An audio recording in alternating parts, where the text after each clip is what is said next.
DTM OB. Planning is useless. Planning is useless. DTM OB. Raghav should rather tell that to my mother and his mother and all of our mothers. You have taught us planning is all that we need. And planning is all that I do every Saturday. While I start from Jadavpur towards Salt Lake. Any guesses why?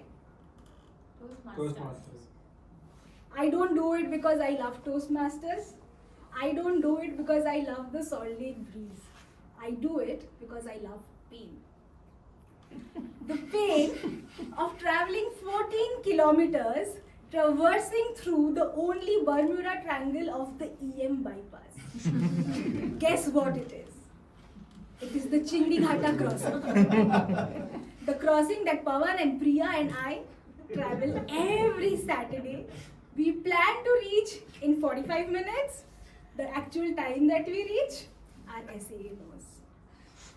Our Chindighata crossing tells you a lot about life and that planning is futile. You will sit in that traffic, Google Map will tell you 2 minutes. You will see one uncle in his old Maruti Alto, confidently and honking. And there would be one Thar.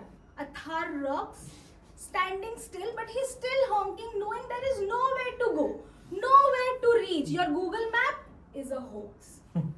There you will see Newton uncle's law getting jittered at every moment. He taught us no two objects can take the same place at the same time. He completely underestimated Chindighata crossing because that 2-lane road has 4 cars, 2 auto rickshaws, 1 bike and a very complacent cow chilling together while the auto honks. That place also tells us that all of our planning is futile.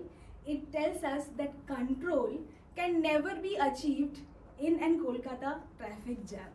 And it also tells us that if you can go ahead from this Bermuda Triangle, travel and survive this heart-wrenching, gut-wrenching, but life-changing Chindighata crossing, you reach Ziosk, where you get the stage, and then probably all of that planning that our mothers have taught us will have some value. I hope it does have value.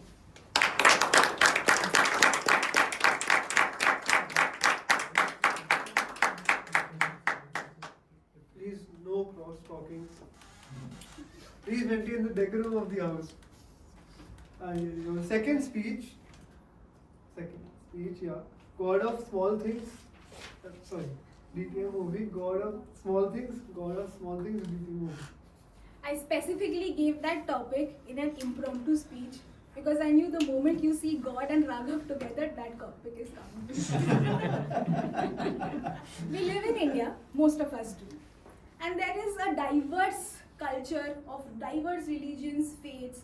Christians have their Holy Trinity, Islam has their God Almighty Allah. We Hindus have crores of gods. But there is a very recent upcoming god that has entered the market, the god of small things.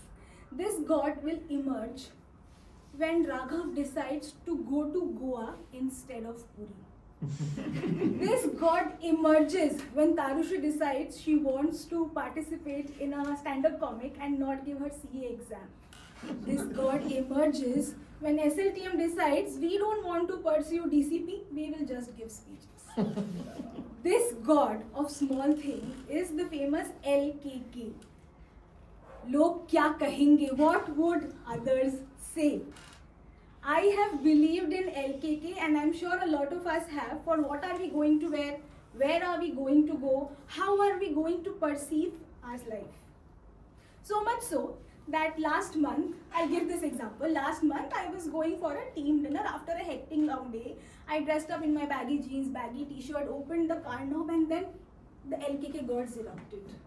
What are you wearing? What are you doing? So I heard the LKK gods, wore my heels, wore my dress, looked beautiful and had the most uncomfortable dinner.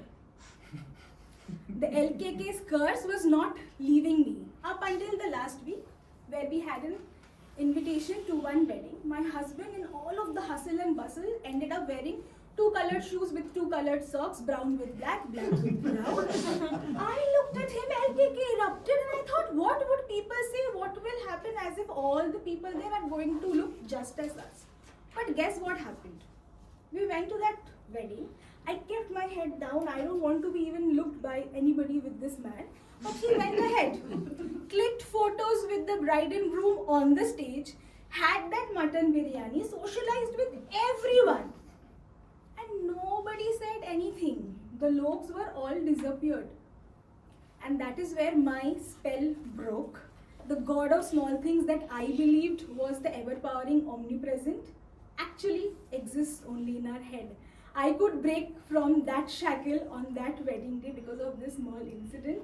And I hope all of us do, and we end up believing the only God that we should, which I will leave to all of